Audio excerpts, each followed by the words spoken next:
What's up, everyone? Welcome back to District Baseball. We are in week 2, I guess technically, right? Week 2 of the regular season, the MLB season. Lots of baseball going on, lots of baseball to talk about, lots of news to talk about. I am Nick. You can follow me on Twitter at the Coach Moose. He is Trey. You can follow me on Twitter at reverse 2Rs 2Ss, and the show at District BSB. Yeah, you should just change your Twitter handle to at 2Rs 2Ss. Yeah, just RRSS. I think you're kind of forcing my hand the last couple intros, but yeah, I mean maybe it's a good idea. It is kind of a tough ad. I will agree. It's a cool ad. It's just I have to kind of explain it for the podcast only listeners. Yeah. It's like it's not just reverse. It's REV. I'm not gonna try to spell. I know it's like Supreme Gamer mode with the 2Rs 2Ss, but yeah, exactly. Just locked in. What's up, brother? Doing good. I mean, there was a full week of baseball for the first time, and man, I just really like that. It's nice. Yeah, it's just cool to basically have a game on whenever. So there's nothing better than I'll take a step back. I work remotely, so there's nothing better than it being like 1:30 on a Wednesday and turning on the TV and there's just baseball on. Yeah. I could just have baseball on. It's awesome. So I definitely have missed that. Just baseball is like people are like, oh, baseball is boring. Well, first of all, they're wrong. But second of all, it's like the perfect background thing. Just nothing better than the background thing. If you're like at work or doing something, cooking, whatever, baseball, perfect. There's nothing wrong with baseball. I completely agree. Yeah. Well, the only thing wrong with baseball is Angel Hernandez, but yeah. He had a fun day today. Well, yeah, to say the least. Poor Gleyber Torres, the latest Angel Hernandez victim. But there's a lot to get to, like we talked about. We're in week 2, like I mentioned, but there's like almost a complete 180 with a lot of things from week 1 to week 2. But for more on that, Trey, why don't you take us through? Nick, we are heading back into 3 up, 3 down. This is week 2. And I think we're going to start with the Rangers offense because they are up right now. They have the highest WRC plus in baseball at 146 when I wrote this down. It could be, I think it's actually higher now because they scored 7 runs yesterday. But they are rolling, and it's all the usual suspects. Corey Seager, Marcus Semien, Adolis Garcia. Actually, the rookies have gotten off to a slow start, but it really hasn't mattered because this offense is going absolutely nuts, as we kind of expected them to, but it's just kind of nice to see it in practice. But somebody who has been down to start the season was Francisco Lindor. Now, I will start this segment by saying he broke his slump today. 2 hits, I think. He had a homer and a double, so good for him. He got out of it. I don't have any doubts that he will be fine, but he, before today, had the lowest batting average qualified of any player in the big leagues at 0.32, so that's pretty rough. But broke that today, so good for him. He should be heading back up. Speaking of ups, our second up, we had a no-hitter early on in 2024.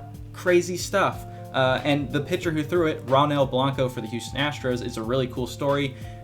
He was signed as an international free agent at age 22, which is basically, age 30 for an international free agent. They get signed at like 15, 16. So yeah, it's younger and younger. Absolutely. And he grinded out the minor leagues. Finally, basically got a spot out of necessity because of some starting pitching injuries, and absolutely dealt with a just absolutely disgusting changeup. I don't know where this guy has been or where this changeup has been, but they found it, and it's the Astros, man. Yeah, he went 6 shutty tonight and went 5 2/3 hitless again. So crazy stuff from Blanco. On the negative side for the Astros, though, is our second down, which is just the Astros in general because they're 2-7 currently.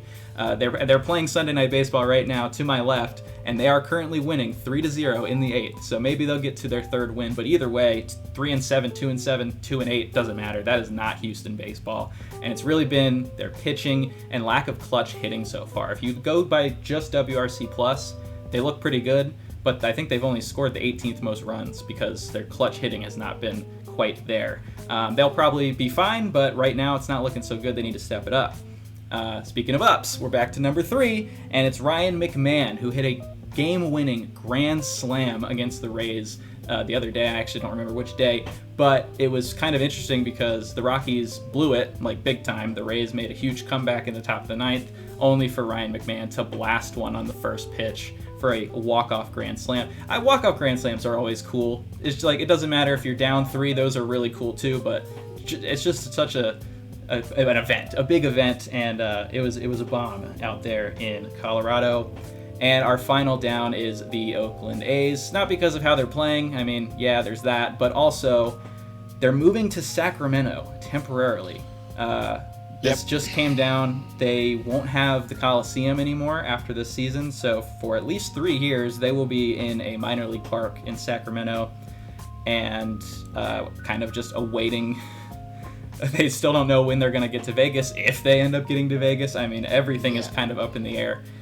But they are not renewing at the Coliseum. That was 3 up, 3 down.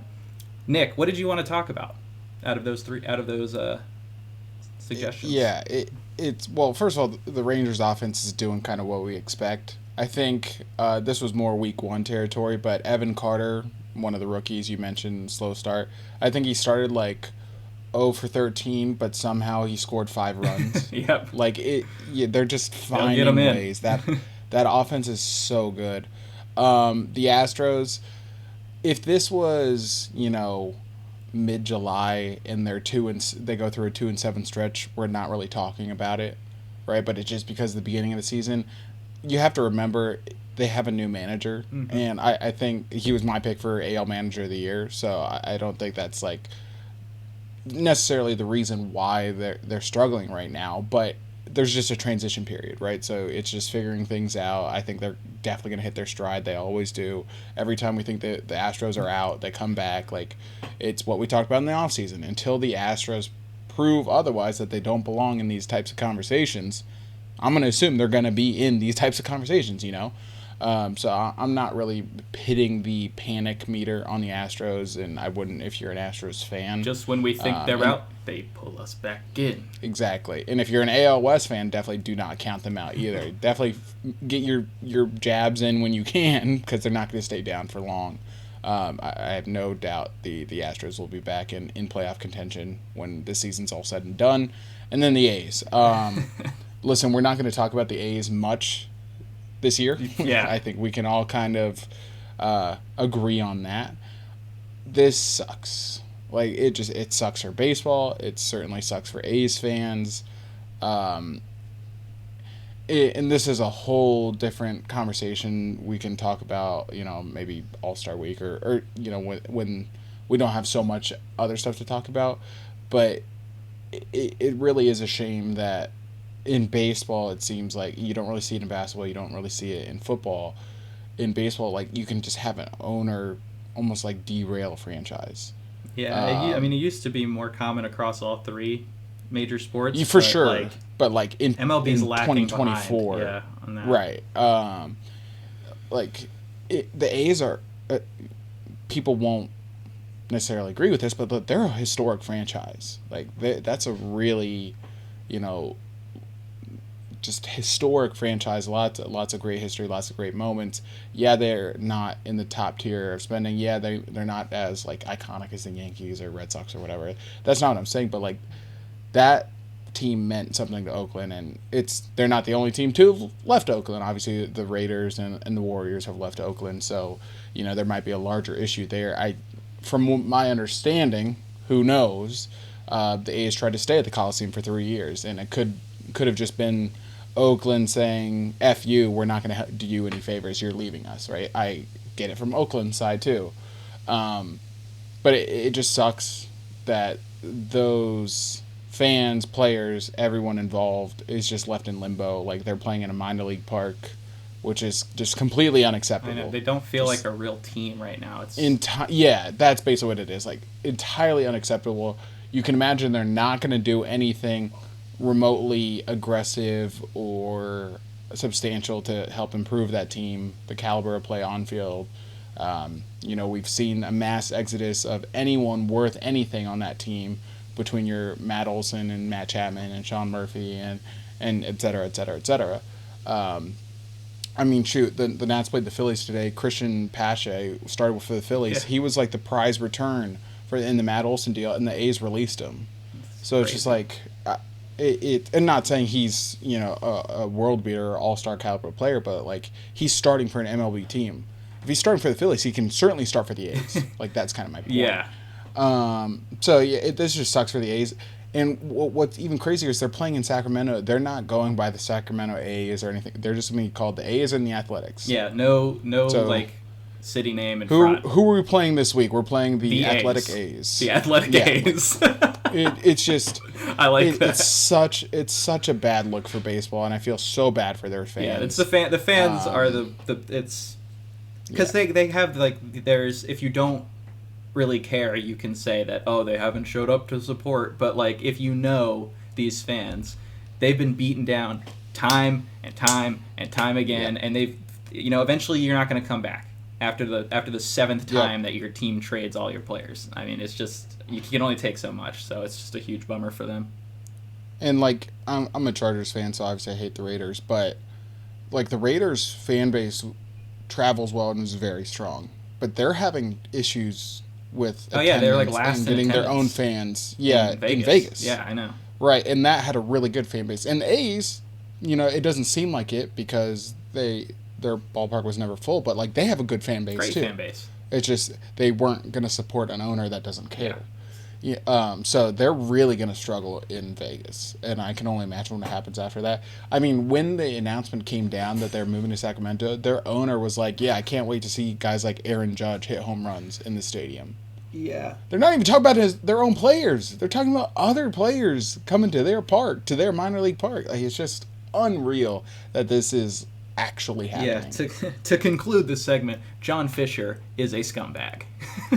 Absolutely. And I think we can leave it at that. Yep. All right. Let's move on to if you're a California West Coast native, one of the best storylines early in this year, and that is Mookie Betts. Yeah. Mookie Betts is on an absolute tear. I don't have his updated numbers in front of me, but it was like video game numbers doesn't do it justice. Just you how want good of a start. Yeah, go for it. 415, 538, 902 for a 269 WRC plus. He's got 5 homers in 11 games. 269 WRC plus. That's again, video game numbers don't do it justice. It's insane. And he has 1.5 F4 already. That's even worse. It's more crazy. Insane. If you take away the one game I bet on him where he went like 0 for 4, his numbers are even better too. We both lost money on that one. It's insane. Obviously, it's not sustainable, but Mookie not Betts, like this, but yeah. Right. Mookie Betts was almost MVP last year, and Ronald Acuna put up a great year. He deserved MVP. That's not what I'm saying, but Mookie Betts is really, really, really good, and he's doing it playing a new position. He's doing it playing arguably the hardest position to play. Yeah, definitely one of them. Necessarily. So it's incredible that he's doing this in his age 30 season. 31, however, 31. He is one of the most impressive baseball players of this generation, and I still don't think he gets enough credit. Yeah, I was going to point out. I was going to do a little bit of a comparison to Trout here. I don't think Mookie has been on Trout's level in terms of their full careers. Like Trout's obviously kind of on his own thing, but I think Trout's the comp though for this generation. Trout is the he is the comp for Mookie because I don't think there's another player that you can really comp to Mookie besides Trout that in terms of active players, and especially when you factor in the defensive versatility. And I think Mookie was a better defense. I'm talking Trout's prime. Mookie was better defensively in the outfield than Trout was. Yeah, I agree with that. Even though he didn't play center. Yeah, Trout was always a good but not amazing center fielder. But obviously his skills everywhere else makes it so that right. Yeah, right. He looks a little bit worse when he's just good at something. But basically, what I mean by comping them is for throughout Trout's 20s, everyone was this is the best player in the league and he's a Hall of Famer, and they made it a point to basically say you have to be aware that you're watching greatness, basically. And I feel like we need to have that same pedestal for Mookie Betts. You are witnessing one of the best players to ever play the game in his prime. So don't forget that, because eventually he's not going to be in his prime anymore. and this might not be how great he plays. So just to make sure we're appreciating not only a future Hall of Famer, but one of the best players ever, I think, when it's all said and done. I would agree. I would 100% agree. I've been a huge fan of Mookie Betts for so long. He's my favorite non-national player. He's been that way for a long time. I just can't not root for him. He is so impressive. He's a gift to the game. But speaking of appreciating players, you certainly got to appreciate the pitchers. Oh, man. And appreciate the pitchers while they're pitching. Because in the last week alone, we've had major injuries. And obviously, anytime star players go down, it's a detriment to the teams and certainly to the players and whatnot. But it's a detriment to baseball. Like, it makes the game, it takes it down a notch. Yeah. We want to see the best of the best going at each other every single day, if we can. But obviously that's not the way sports go, and certainly not the way baseball goes. But we're in a mass, I guess, epidemic. Like, the pitcher injuries are just through the roof right now. And, you know, there's a lot of discourse on social media about the reasoning why. And I think bits and pieces of every argument is true. Yeah, it's very it's nuanced. All, right. I don't think it's all one thing or all the other. The big one I've seen from, I don't know what the sides are called, but one side is arguing that the pitch clock has the Players Association specifically. Certainly. Could be, rushing. Could be. But I don't really think it makes a huge difference, personally. Because you saw some pitchers work quick before the pitch clock was even a thing, The other thing that Tyler Glasnow alluded to a couple of years ago was the lack of sticky stuff. Sticky stuff was kind of this just look the other way thing for so many years, basically the entire history of baseball. And then randomly, mid-season, baseball says we're cracking down on it. And then you see Tyler Glasnow himself immediately, tears his UCL and needs Tommy John. And I know people are like, those who are purists or whatever are anti-sticky stuff. They're like, oh, it shouldn't be in the game. Okay, fine. But at the same time, it was in the game. Whether you liked it or not, whether you realized it or not, it was just very commonplace in the game, and that's how you were taught to pitch. So you take away something that was so commonplace, and now you have a lack of a grip that leads to elbow injuries. It just does, right? Whether it belongs in the game or not, doing it so abruptly created a ripple effect, and you saw that. And then the last thing, which I think probably is the primary or leading factor to these arm injuries, is just people or players throwing harder and teaching velocity and emphasizing velocity. Yep. Throwing a baseball or just throwing overhand is not a natural movement. Like, just I'm not a physician, but like if you think about the shape of the body, shoulder caps and all that stuff, like it's just not a natural, motion. Factor in the fact that guys are throwing 100 pitches every outing at 99 miles an hour, like that adds up, right? And you see increased injuries, right? Players getting Tommy John is much more frequent, and players needing a second Tommy John is much more frequent, or just dealing with nagging injuries. So I think they're all correct, but I think the approach to velocity first is certainly the leading cause, because you're seeing it younger and younger. It's like, how hard do you throw? I mean, I'm a high school coach. I see it all the time where it just, people get so caught up in the velocity, they don't care about the pitching, right? They care about the stats. And the players do too, right? It's not just a one-sided thing. Like, the players only care about how hard they throw, not how do I make myself a better pitcher. It's just how do I make myself throw harder, right? So it's just like a wholesale systemic issue that sucks. It just really sucks at the end of the day, because it leads to so many unnecessary injuries. And, some injuries will happen on their own, but like, you just look at the numbers, it's crazy how much worse it's been lately. Shane Bieber, Spencer Strider, we haven't got news yet, but it is a UCL injury, so we don't know if he needs Tommy John, but that one sucks. Obviously, one of the best pitchers in the National League and in baseball. There's one other one this week. Yuri Perez. Man, and the Marlins tried to be careful with him too. They did. And he still needs Tommy John. It's really unfortunate.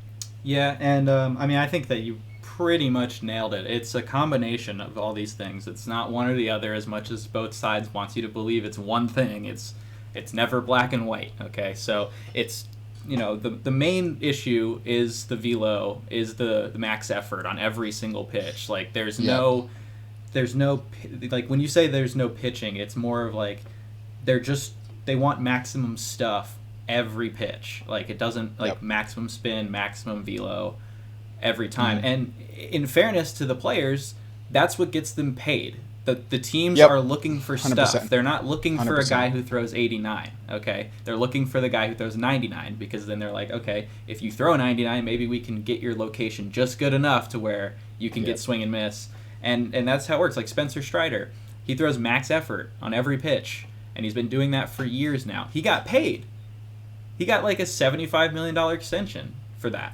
So, like, of course guys are going to look to maximize their velocity and spin and all this because that's what teams are looking for. The only way it changes is if teams collectively decide that they want command guys who don't throw max effort on every pitch all of a sudden collectively, and they're not going to do that. So, the pitch clock, maybe could have accelerated some of this, but in reality it's probably more of like 10% pitch clock and like, I think what you said about the grip as well is important. The ball nowadays is like a cue ball in Major League Baseball. Like players have said that. Like the seams are not very pronounced. So maybe a change to the ball, maybe some elevating the seams a little bit more to give guys a better grip without sticky stuff could be something they consider. But in reality, it's mostly about guys trying to, reach their maximum potential that their bodies can even allow, and then eventually they break down because their body can't handle it for so many pitches in a row. Yeah.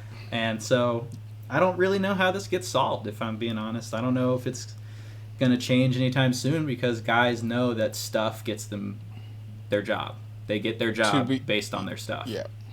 To be honest, I don't think it does. It probably doesn't change much, I don't think. Maybe the pitch clock gets expanded a little bit. Yeah, there might be tweaks, but I don't like the actual injury issue. I don't think gets resolved. Yeah, I really don't either. From the team's perspective, they're like, oh well, now we can use this so contracts don't get so high or so expensive. We can use this and just bank on the science, right?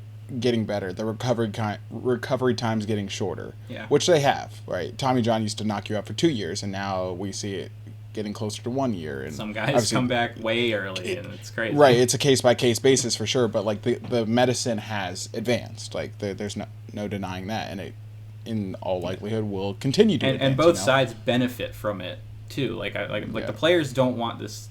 I mean, they might want it to change, but it's not going to change league-wide, so they're going to continue to push to try and find the stuff that gets them paid. And it's going to be a revolving door, I think. Yeah. So. Yeah, for sure. And again, even when you're careful, right, and take rest, and teams try to be careful, especially with their young arms, it still might not work out, just like Yuri Perez. But that being said, the Marlins are not. Yeah, that's not their only issue. Hook. Yeah, the Marlins suck. Right, just shifting gears. The Marlins suck. I have no sympathy for the Marlins. Me either. Division rival, but like if I had to rank the division rivals 1 through 4, they would always be 4. They've never been higher than 4. So I don't really care about the Marlins. Also, the Nats suck right now too, so it's like whatever. But also, when you have a trailblazer GM in Kim Ng who gets you out of the gutter, gets you a playoff berth with nothing, and with no support for her, and then you try to demote her, and of course she resigns because she has respect for herself, and as she should. Like it just I don't have the words for how despicable that franchise is. Yeah. So no sympathy. I'm glad. I guess they won today. They did. They finally won today. Yeah, they were 0-9. I wish they were 0-162. But yeah, they're really bad right now, and it wouldn't be news if they didn't make the playoffs last year. But they were a playoff team last year, and people forget. But they're really bad this year. Yeah, and I predicted a regression for this team, but I was not expecting it to be this hard, this fast. But they started 0-9. That's bad. That's like the worst start for any team since like 2013 or something. So they're now 1-9, and I found it funny that even though they won today, they get to the bottom of the ninth against St. Louis, and there's a rain delay for like an hour and a half.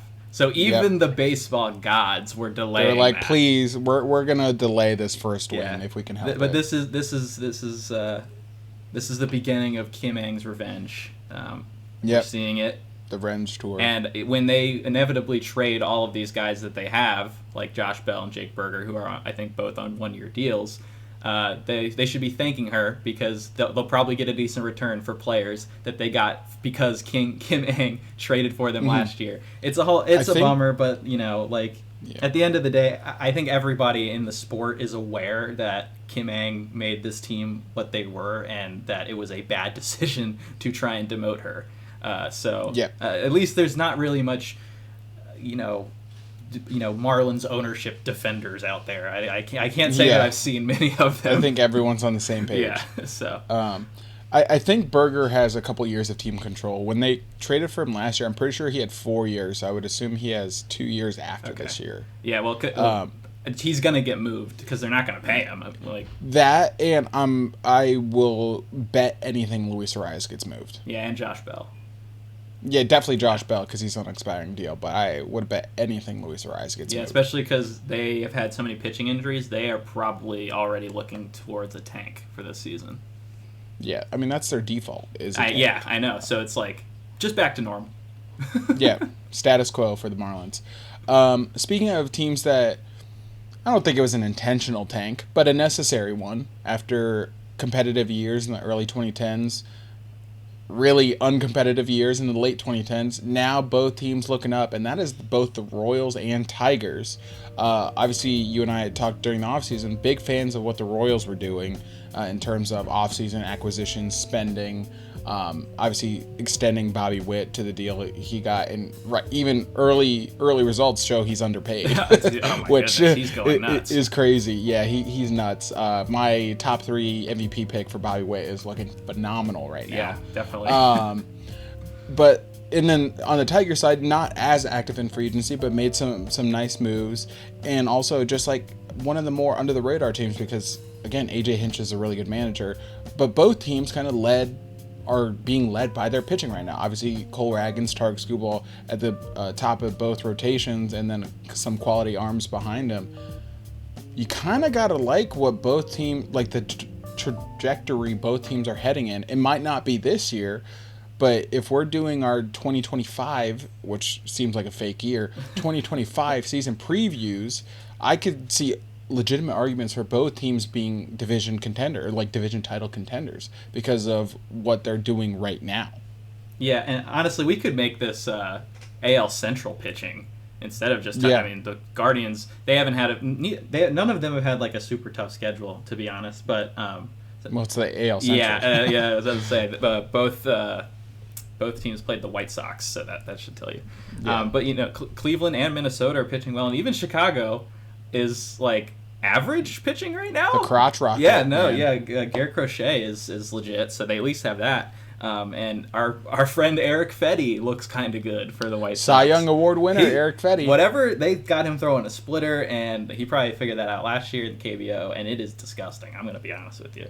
Good luck for him. But I wanted to talk about the Royals because of their free agent moves. Michael Wacha and Seth Lugo have been as advertised. They're going to get you 6 innings, and they're going to give you a quality start, and that's what they needed to keep them in games, and that's what they've done so far. And Ragans has been great, but also Brady Singer has been great. And Brady Singer's always been an interesting guy to me, and I think a lot of people because they've seen the stuff and how much his pitches move, and if he could ever just put it all together, he could be so good, and right now he's putting it together. It's obviously still early, but he's been really impressive. And then on the Tigers side of things, their bullpen has been nails, and I really think they got a pitching lab in Detroit because some of these dudes that you won't even know are throwing some wicked stuff. And maybe we should have been more aware because Jason Foley is disgusting. He is their closer, and he's throwing a 101-mile-an-hour sinker, striking out Luis Robert to end games. I'm just saying we needed to be more aware. I needed to be more aware. Okay, I'll be honest with you. Tyler Holton has been unbelievable as a young pitcher for them. He threw 85 innings last year out of the bullpen. That's a lot. With like a 2 ERA, he's right back at it this year. Alex Lang is good. Will Vest is solid. He's got some nasty stuff. So they're doing something there. I think their offense is still not good enough to contend for a playoff spot yet. But I think what you said, both of these teams for next year, for potential wild card spots or maybe a division title, watch out. Yeah. I really like what both teams are doing. I think on the Tigers side, they need that franchise guy. Yep. And that's way, way easier said than done, obviously. But the Royals, Bobby Witt is the name. He's that guy.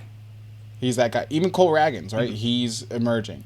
And Tarek Skubal can be that guy in the rotation. Now they need that position player. Mm-hmm. Obviously, Torkelson, I think he's getting better.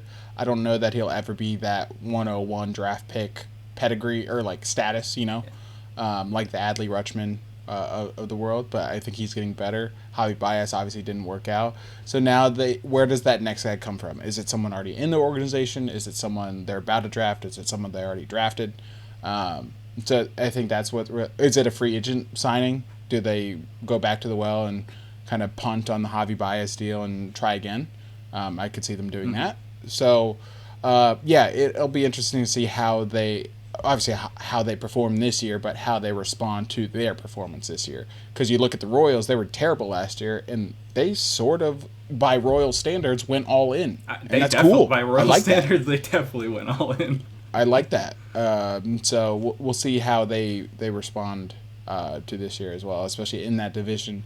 It seemingly being a little bit more wide open than the others. The Twins right now, not great. Right, but that's kind of the Twins' motto. They've never been the most dominant team in their division. They've just been the best of the bunch. The Guardians are actually playing really well. It's just they are. It's not. I don't think it'll last. It's not going to be sustainable. Yeah. But they're like, especially Bieber going out. Really we'll see. That I think I had the Royals finishing second. Yeah, we right? both did. I said that last episode. We'll see. Like it could be a little bit of a surprise coming out of the AL Central this year. Could be, yeah. So, it's definitely a toss-up. It's a fun division because they're all somewhat close. The White Sox are kind of terrible, but like everybody else is totally in this thing. So should be fun. Absolutely. All right, so that kind of wraps this episode. Obviously, a lot to get to, a lot we still didn't get to, but we're going to get more data, more sample size before we tackle some of the other stories, but just wanted to get to the top news that was going on around the league this past week. I can't wait for the next week to see what it has in store. Trey, any final thoughts before we wrap up? Honestly, I just really like that there's baseball on all the time. Like I just really You're just appreciative. when it just kind of becomes a part of the routine at a certain point for me, but like the beginning of the season's always like, I'm really glad baseball's here because we spent like 6 months without it. Yeah, absolutely. It's like, damn, it was too long. Yeah, it's like when it comes back, it's like, man, how did I do it without watching baseball every day? Yeah. How did I live? Right. What was life before baseball? Yeah, that's all I got though. Yeah. All right. My final thoughts. All right. You're gonna see this frequently.